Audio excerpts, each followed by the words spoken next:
Hello বন্ধুরা, কেমন আছো? এই গরমে সত্যি গো, গরম অনেক পড়েছে।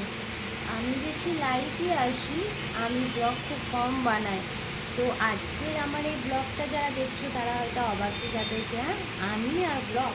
আসলে কি বলো তো, কন্টেন্ট না পেয়ে ব্লগ বানিয়ে তো লাভ নেই, তাই না? তোমাদের যদি দেখতেই মানে দেখতে ইন্টারেস্ট, যত দেখবে তত ইন্টারেস্ট জাগবে যে এরপরে কী হবে, এরপরে কী হবে, এরকম যদি কিছু না থাকে তাহলে ব্লগ বানিয়ে কী লাভ, তাই না? তো আমার কাছে সত্যি, আমি বাড়িতে থাকি তো, তো সেইভাবে আমার বাড়ি শহরের মধ্যে, চারটে দেওয়ালের মধ্যে, এখানে যে আশপাশে গিয়েও প্রকৃতি যেগুলো দেখায়, যে আম গাছে আম হয়েছে, জাম গাছে জাম হয়েছে, লেবু গাছে লেবু হয়েছে, সেগুলো দেখার মতো কিছু নেই। এখানে শহর, সারাদিন শুধু এক সাইডে আমার দেখা, ঠিক আছে, আওয়াজ যাচ্ছে, এক সাইডে গাড়ি ঘোড়ার আওয়াজ আর এক সাইডে বাজার। এখানেও সেই দু চাকার গাড়িগুলো যায়, এমনকি চার চাকারও যায়, কিন্তু হ্যাঁ, বাস ট্রাক যায় না, এদিকটায় বাস ট্রাক যায়। তোমাদেরকে হয়তো অনেকবার দেখিয়েছি, আর নতুন করে দেখাবো। তো যাই হোক, যেটা বলছিলাম, যা গরম পড়েছে সত্যি কি বলবো গো। আমাদের যে ম্যাগি আছে, ও তো খাবারই খেতে পারছে না, ও সকাল থেকে একটা দানা মুখে দেয়নি বলো। আর ও তো আমাদের বাড়ির সদস্য, এবার যদি না খেয়ে থাকে তাহলে কি ভালো লাগবে? তো আমি দেখো গরমে এই নাইটিটা অনলাইন থেকে এনেছি, এটা আর একটা ওই সাইডে দেখো আছে ব্লু কালারের, দুটো নাইটি আমি একসঙ্গে এত গরম মানে এই গরমে ছেলেরা বলে ভীষণ কমফোর্টেবল বলে ভাবে থাকতে পারে, মেয়েরা সেইভাবে পারে না। তো এখন বিকেল হয়তো 5:35-40 হবে, কারণ একটু আগে আমি স্নান করে এলাম। আমার অভ্যেস হচ্ছে ঘুম থেকে উঠে একবার স্নান করা, তারপরে পুজো টুজো করে যাবতীয় সকালের কাজ, খাওয়া দাওয়া যেগুলো কাজ করি সেগুলো করা।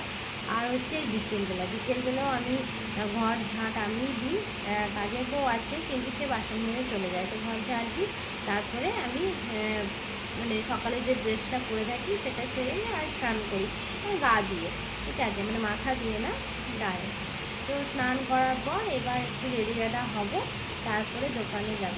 তো আজকেও গরমে কী পরবো বলো তো, এতটা হাত কাটা আমার দোকানে পড়ে যেতে আমাকে খারাপ লাগে, কারণ ওখানে অনেক মেডিকেল স্টুডেন্ট আছে, যাদের সামনে এরকম পড়ে রাখতে সত্যি একটা খারাপ লাগে। যাই হোক, তো তারপরে তো ঠিক করেছি, এই শাড়িটা আমি গত পরশুও পরেছিলাম। এটা দেখো হলুদ কালারের শাড়ি, এটা আমি গেল বছর গণেশ পুজোতে নিয়েছিলাম। আমাদের একটা আমাদের ফ্যামিলি একটা পুজো করে, গণেশ পুজো।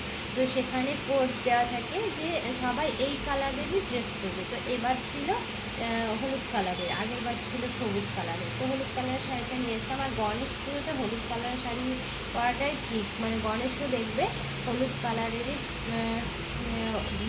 পরে থাকে। যাই হোক, তো এই ব্লাউজটা খুব একটা দামি না, কিন্তু এত পাতলা, পরে খুব আরাম পায়। তো সেই জন্য এই ব্লাউজটাই পরবো, সঙ্গে ম্যাচিং করা আজকাল আর কে পরে, বেনারসির সঙ্গেও ম্যাচিং কোনো ব্লাউজ পরে না।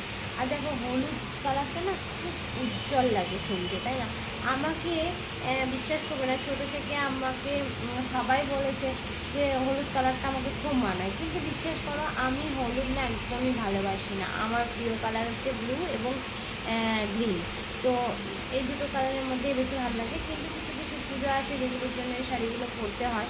তো এই হচ্ছে ব্যাপার। তখন পুজো, হ্যাঁ, এখন যাব, রেডি হব আর শপে যাব।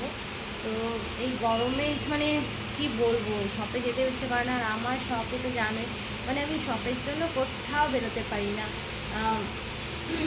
সব আজ না স্টাফের শরীর খারাপ, কাল না স্টাফ আসছে না, এই দেখতে দেখতে আমার নিজের সব কালরা সব হয়ে গেছে। তো আমি বাড়িতে যেটুকু টাইম থাকি ইউটিউবে দিই আর ইনস্টাগ্রামে দিই, তাও এই দুদিন। আর ইনস্টাগ্রামে একটা জিনিস দেখেছি, যদি দুদিন ভিডিও না ছাড়বো আনফলো করে দেয়, কি জানি কেন দেয়।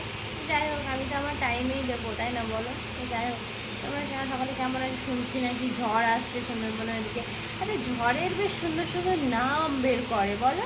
আগেরবার ছিল কি বুলবুলি, বুলবুলি, কি বুলবুলি, আইলা, আর কি জানো, আর কি কী সব ঝড় ছিল, টর্নেডো। তো এবার কি ইয়ান্না, কি বাবা, কি সুন্দর সুন্দর নাম বলো, এরকম মানুষের নাম হয় না।